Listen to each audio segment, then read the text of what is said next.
Hello again, and hopefully you are ready to sit and listen for a while because this is the big video. This is the big kahuna. This is the gigantic video that it will explain, if not everything, a very large chunk of it. Because of how much information is going to be included in this video, I've actually written myself a script.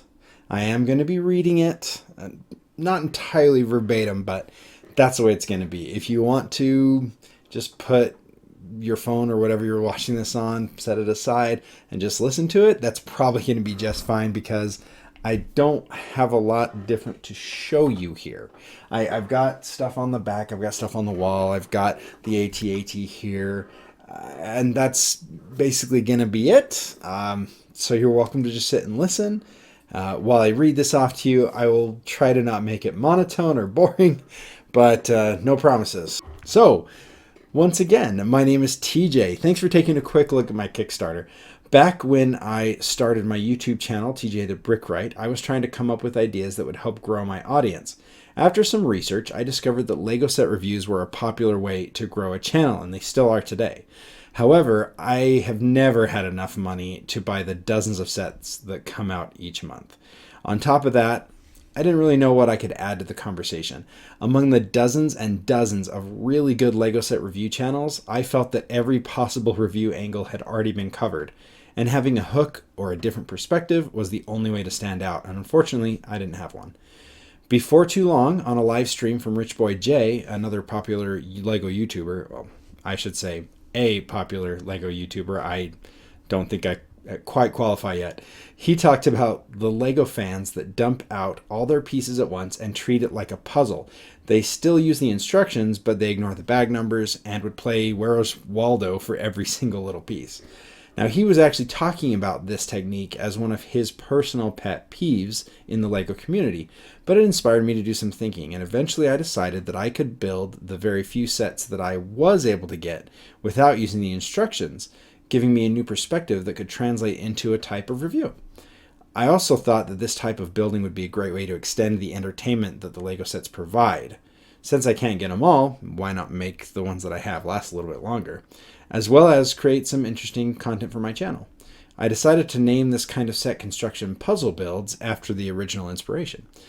I have done several of these puzzle builds over the last couple of years, and while it didn't grow my channel nearly as much as I hoped, I have gotten better and better with each attempt, and it's actually quite fun. Sometimes the number of pictures on the box can be exactly what I need to complete the build, and other times there are so few pictures or they're just not different enough that you can't actually finish the build. Now we come to the UCS AT-AT.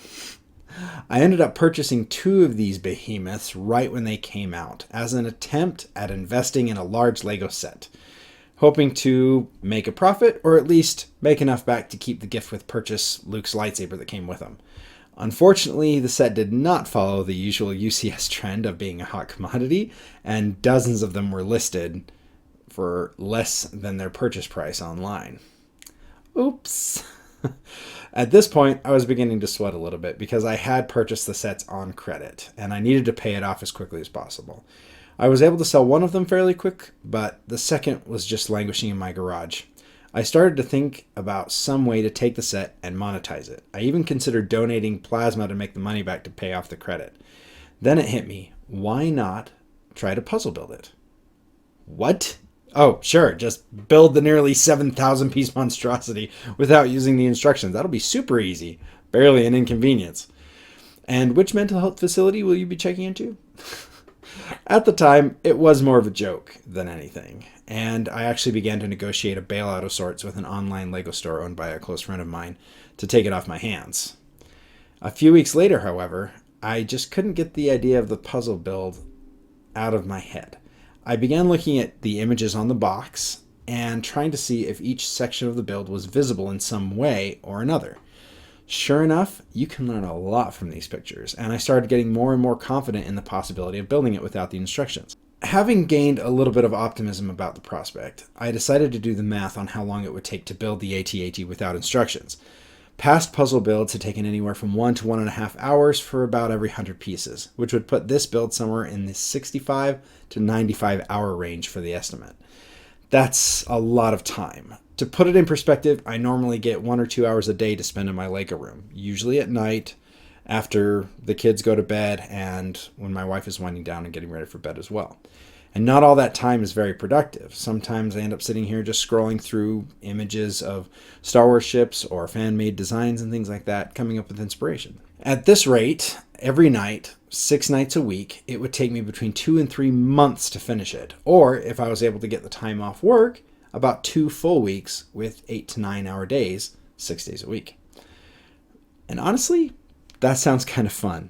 Unfortunately, at my job, they don't offer paid time off, so I would need to make up the income that I would lose going into this project. And after taxes and fees and the other junk, according to the Kickstarter calculator, this 860 AT-AT purchase was going to require a campaign to raise over $5,000. And that's without even actually making any money for me personally. That's just covering my regular paycheck and the cost of the AT-AT that I still owe. Well, I figure you never know if you don't try, so I decided to jump in, testing the waters, to see if something like this would be interesting for anyone out there. I think I'm up to the task, and I would love the opportunity to challenge myself and maybe give you something to root for in this crazy old mixed up universe of ours. If you watch the videos that are part of this campaign or on my YouTube channel, I started by doing pre-recorded puzzle builds, allowing me to take breaks and work around my family's schedule. These weren't received very well, but as I continued, someone suggested doing live streams while I did them, and that has been my favorite way to do them ever since. So if this project does get the funding that it needs, I will not only be building the set without instructions, but also live streaming the entire build on my YouTube channel. I've been working on my streaming system for quite a while, and I'm making improvements every time I get to practice. It'll be an open broadcast, so in order to watch me build, you don't actually have to support, but the only way it's going to happen is if you do.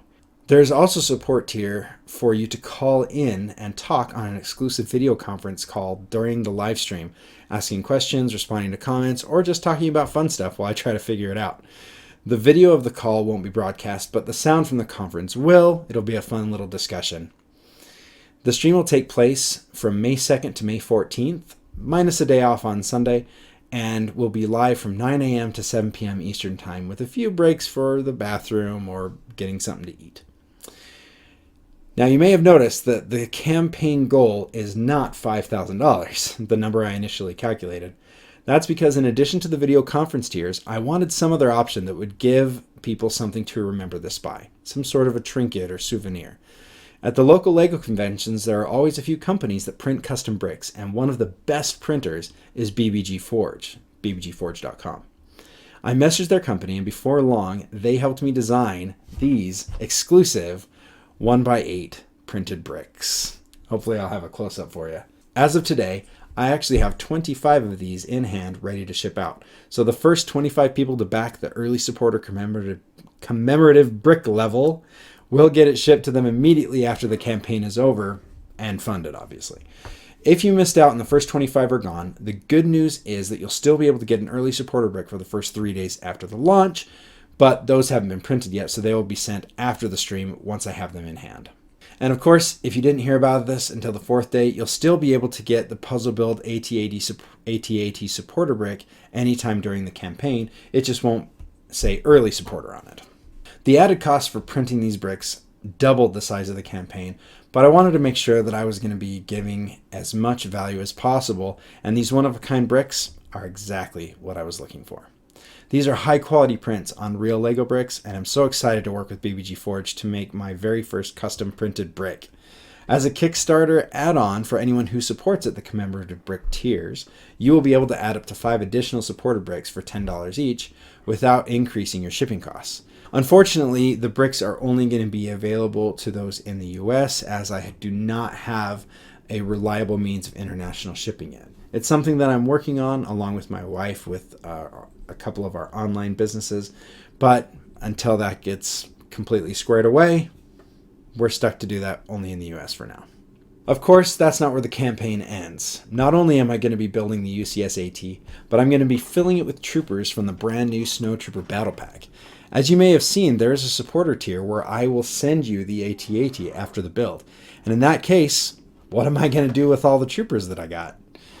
Well, I'm going to send them to my backers, of course. After the stream, I'll randomly select backers in the commemorative brick tiers that will get one of the snowtroopers that I use in the build. And the higher the supporter amount gets, the more packs I'll purchase, the more troops I'll send out. So the first level of funding, if we actually get this funded at the $10,000 mark, 68 troopers will be randomly placed in supporter brick packages.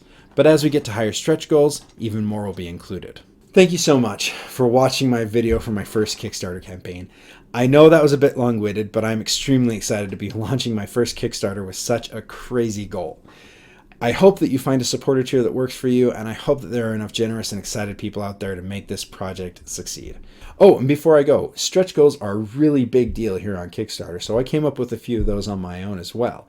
I have a whole bunch of really fun ideas, but I don't want to overwhelm everybody with them, so I'll just share a few of them right now for you. Some of the big milestones and the easier ones to get.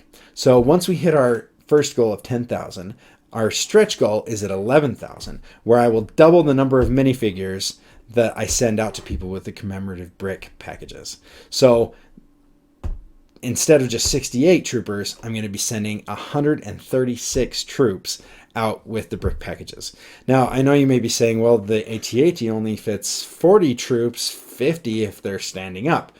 But I've actually seen a video where you can get over 200 minifigures in the AT-AT if you do it right.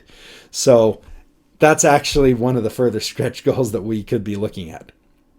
In addition, if we really go absolutely nuts and we get to $25,000 on this Kickstarter campaign, I'll schedule another 2-week live stream puzzle build where I will do the UCS Millennium Falcon. It's going to be way harder than this one because that particular build does not have the cross-section pictures that this one does. And then, of course, at my ultimate and highest pie-in-the-sky stretch goal level of $6 million, I will build an Ultimate Collector Series Star Destroyer at minifigure scale. I'll do it. Seriously, I'll quit my job and do that. But anyway, those are just stretch goals. For now, we're just really focused on trying to get to our initial goal of 10,000. And I really hope that you find something that appeals to you, that you would like to participate with in this Kickstarter campaign, and some sort of a tier that'll work for you. But if not, hopefully we still get funded anyway, and you get to come back and see the live stream. But until then, I'm TJ the Brickwright. Play well. Bye.